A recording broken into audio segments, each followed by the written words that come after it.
And I was basically brought to the conclusion that the only way Ukraine might be such a curtain, for the U.S. deep state to using, to be sure, proxies, including some of the senior figures that we will mention.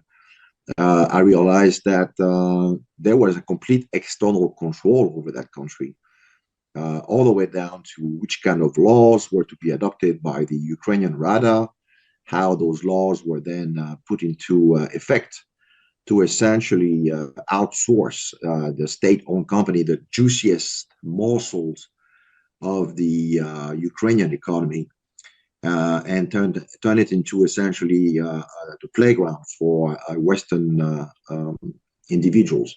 An incredible investigation which blows the lid on Biden family corruption racket in Ukraine, and how the U.S. government and Democratic Party establishment robbed Ukraine of its sovereignty, the Burisma money laundering scandal which also helped create a terror and black ops slush fund.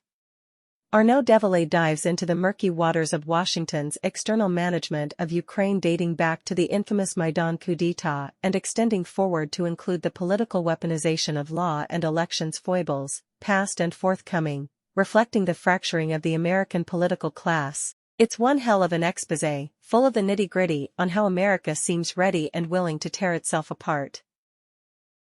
Arnaud Devillet was trained as a lawyer both in France and the United States. He started his career under the leadership of former U.S. Attorney General Ramsey Clark, defending the former president of Iraq and his companions in the wake of the U.S. illegal invasion of that country. He assisted in coordinating legal action carried out by lawyers from the U.S., Europe, and the Mideast in the context of the trials held before the Iraqi High Tribunal, acted as co-counsel in criminal and terrorism cases, and provided legal consultancy to diplomatic missions. He represented and participated in the defense of Elich Ramirez Sanchez, aka Carlos the Jackal.